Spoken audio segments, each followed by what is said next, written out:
এখন একটা homeopathy medicine নিয়েই আলোচনা করি।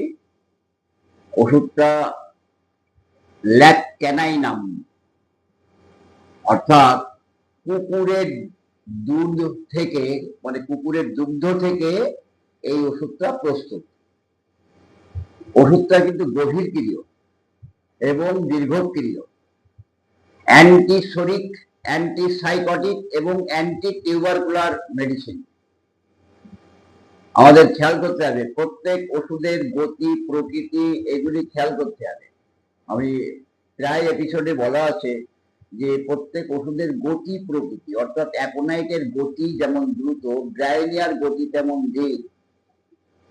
আবার এই ল্যাকক্যানাইনাম সালফারের গতি বা ক্রিয়োজোট এর গতি কিন্তু গভীরক্রিয় বা দীর্ঘক্রিয়। একদম ধীরক্রিয় বলতে কি বোঝা যায়, যেমন আয়োডিন বেশ ধীরক্রিয়, সরিনাম ক্ষেত্র বিশেষ ধীরক্রিয়। তো এই ক্রিয়াগুলি কার্যকর লক্ষণ উপশম দেওয়ার বা রেজাল্ট হওয়ার যে গতিটা, সেটা একটু ধীরক্রিয়, দ্রুতক্রিয়, গভীরক্রিয়, এগুলি আমাদের একটু খেয়াল রাখতে হয়। তাহলে রোগের গতি প্রকৃতি, রোগীর যে রোগের গতি প্রকৃতি আছে, সেই রোগের গতি প্রকৃতি অনুসারে আমরা ওষুধটা নির্বাচন করতে পারি লক্ষণ সাদৃশ্যে।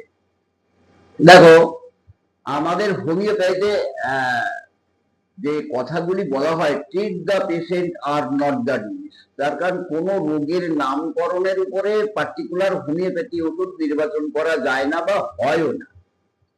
তাই প্রত্যেক ওষুধ পূর্বের সময় কেমন লক্ষণ পাওয়া গেছিল, অর্থাৎ প্রত্যেক রোগীর মধ্যে আমরা কেমন লক্ষণ পাবো। রোগীর লক্ষণ বলতে আমরা কি বুঝি? আত্ম অনুভূত হেরার বৃদ্ধিযুক্ত কষ্ট। এই কষ্টগুলি কখনো কখনো মানসিক বা শারীরিক। আর এর হ্রাস বৃদ্ধি বলতে একটা আঙ্গিক হ্রাস বৃদ্ধি আর একটা হচ্ছে সর্বাঙ্গীন হ্রাস বৃদ্ধি। সর্বাঙ্গীন হ্রাস বৃদ্ধিকে আমরা জেনারেটিস বলি। খেয়াল রাখতে হবে, এই জেনারেটিস আবার সংগ্রহ করতে গেলে সময়, উত্তাপ আবহাওয়া, বাইরের প্রভাবের প্রতিক্রিয়া এবং অঙ্গভঙ্গি, এগুলি আমাদের আবার খেয়াল করতে হয়। প্রত্যেক ওষুধের মধ্যেও কিন্তু এগুলি আছে, বুঝে নিতে হবে। আমরা রোগের নামকরণের উপরে ওষুধ নির্বাচন করি না, এটা মাথায় রেখে হোমিওপ্যাথি ট্রিটমেন্ট করতে হবে। তা নাহলে ওই টনসিল বেড়েছে তো বেলেডনা দিয়ে দাও, টনসিল বেড়েছে তো ব্যারাইটা কার্ড দিয়ে দাও, টনসিল বেড়েছে তো মার্কসল দিয়ে দাও, এই জাতীয় ট্রিটমেন্ট গুলি করে কিন্তু মজাও নেই, রোগীর সত্যিকারের কোনো উন্নতি হয় না। আন্দাজে লেগে গেল সেটা তো পরের কথা।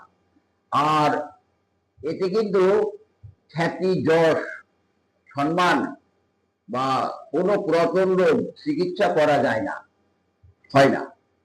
তাহলে আমাদের ল্যাকক্যানাইনাম, আমি কি বললাম, কুকুরের দুধ থেকে ওষুধটা প্রস্তুত এবং গভীরক্রিয়, দীর্ঘক্রিয়, অ্যান্টিসোরিক, অ্যান্টিসাইকোটিক এবং অ্যান্টিসিবিলিটিক মেডিসিন।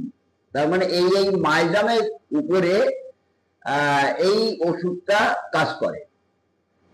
দেখা যায় টনসিল প্রদাহ, গলক্ষত, ডিপথেরিয়া, মাথার যন্ত্রণা, চক্ষু প্রদাহ, কর্ণ প্রদাহ, বাত, ডিম্বাশয়ের কোনো রোগ, যে কোনো রোগ, অর্থাৎ যে জাতীয়ই রোগ হোক না কেন, তাতে কিছু আমাদের যায় আসবে না। এই রোগের গতি প্রকৃতি কেমন, এই রোগের লক্ষণ প্রকাশের ধরনটা কেমন, এগুলির দিকে আমাদের খেয়াল রাখতে হবে। তাহলে এই টনসিলাইটিস হলো, ক্রনিক টনসিলাইটিস হলো, ওভেরাইটিস হলো, কান পাকা হলো, মাথার যন্ত্রণা হলো, ডিপথেরিয়া হলো,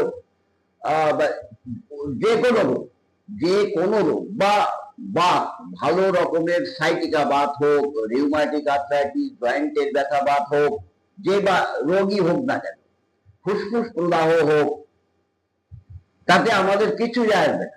আমাদের খেয়াল রাখতে হবে লক্ষণগুলি প্রকাশের ধরন কেমন, রোগীর রোগের গতি প্রকৃতিটা কেমন। এইবার কি পাই আমরা ল্যাকক্যানাই নামের পূর্বের সময় বা কি পেয়েছি, অর্থাৎ রোগীর মধ্যে আমরা কি পাই। দেখা যায় যে কোনো রোগ তাহাতে আমাদের কিচ্ছু কিছু যায় আসে না, যে রোগী হোক না কেন, কিন্তু একটা জিনিসের প্রথম পয়েন্টটা যেটা বিশেষ লক্ষণ, বিশেষ লক্ষণ, অদ্ভুত লক্ষণ, এই লক্ষণগুলির দিকে আমাদের খেয়াল রাখতে হবে।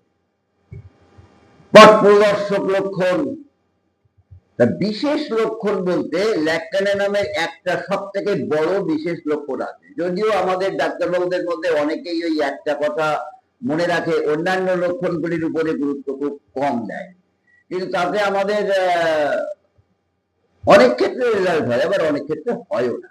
তার কারণ সর্বাঙ্গীন ভাবে লক্ষণ সমূহ সংগ্রহ করে যদি সর্বাঙ্গীন ভাবে মেডিসিন নির্বাচন করা না যায়, তাহলে এই রকম লক্ষণ কিন্তু অনেক মেডিসিনেই আছে। সেটা কি লক্ষণ?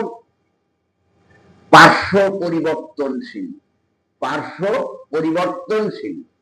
দেখা গেল মাথার যন্ত্রণা, আজকে ডান পাশের মাথার যন্ত্রণা, প্রচন্ড মাথার যন্ত্রণা, ক্রনিক ডিজিজ, অ্যাকিউট ডিজিজ প্রায় কিন্তু ক্রনিক ডিজিজ, কিন্তু দেখা গেল কতদিন বাদে এই ডান পাশটা ছেড়ে দিয়ে আবার বাঁ পাশে মাথার যন্ত্রণা,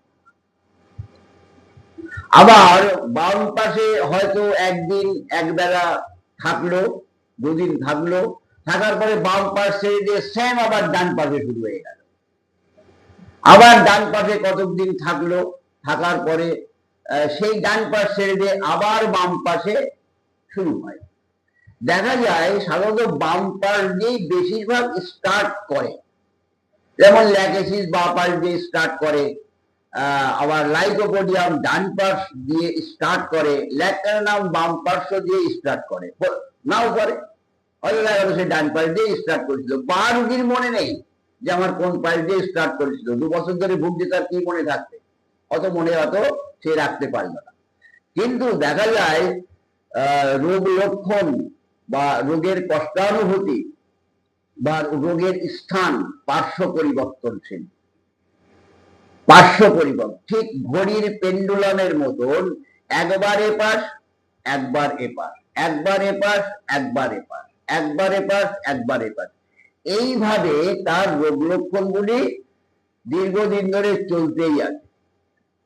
এই যে গতি প্রকৃতি, এই গতি প্রকৃতি যদি আমরা না জানতে পারি, তাহলে কিন্তু আমাদের ট্রিটমেন্ট হবে না। এই গতি প্রকৃতি যদি আমাদের জানা থাকে যে কোনো পুরাতন রোগ চিকিৎসায়, যেমন একটা ম্যাথমেটিক্যাল একটা রোগী চিকিৎসার বর্ণনায় বলা ছিল যে একটা মায়ের গর্ভে সন্তান আসতো না, অর্থাৎ পুরুষটারও কিছু দোষ ছিল। এইবার বহু কেস রেকর্ড করা হয়েছে, বহু মেডিসিন অ্যাপ্লাই হয়েছে, বহু ডাক্তার দেখানো হয়েছে, তারপরে কোনো বিশেষ ডাক্তারবাবু যখন সেই রুগীটা দেখলো, তখন তিনি দেখলেন যে এই পুরুষ রুগীটার একটা রোগ ছিল ছোটবেলায়। কি রোগ হয়েছিল? কি রোগ? না, পার্শ্ব পরিবর্তনশীল টনসিলাইটিস, এবং সেটা অ্যালোপ্যাথিতে ট্রিটমেন্ট হয়ে যায়। ট্রিটমেন্ট হয়ে যাওয়ার পরের থেকেই কিন্তু সে কম বেশি অসুস্থ, এবং সেই অসুস্থতা তার ধরা পড়লো বিবাহের পরে যে তার সন্তান উৎপন্ন করার ক্ষমতাগুলি হারিয়ে ফেলেছে। এবং তাকে যখন ল্যাকক্যানাই নাম দেওয়া হলো, তখন কিন্তু তার 3 মাসের মধ্যে ভালো রেজাল্ট হয়ে গেল, অর্থাৎ সেই মায়ের গর্ভে কিন্তু পুনরায় সন্তান আসলো। তাহলে পুরাতন রোগ চিকিৎসার ক্ষেত্রে আমার অতীত কাহিনীতে যদি এমন ধরনের লক্ষণও পাওয়া যায়, তাহলে আমরা কিন্তু এই ল্যাকক্যানাই নামের ব্যবহার করতে পারি। তাহলে দেখা যাচ্ছে ঠিক পার্শ্ব পরিবর্তনশীল যে লক্ষণটা, এই লক্ষণটা কিন্তু খুব মনে রাখতে হবে। দেখা গেল হয়তো বাতের ব্যথা এই জায়গায়, একদিন দুদিন বাদে এই জায়গায়, কতদিন এই জায়গায় চললো, তারপরে এই জায়গায়, ঠিক ঠিক সেম জায়গায়, সেম জায়গায় পার্শ্ব পরিবর্তন হবে। এইটাই হচ্ছে ল্যাকক্যানাই নামের একটা সিদ্ধপ্রদ লক্ষণ বলা হয়। ল্যাকটানে নামের একটা সিদ্ধপ্রদ লক্ষণ। এইবার এছাড়াও আরো কিছু লক্ষণ আছে, আমি পরের এপিসোডে বলছি।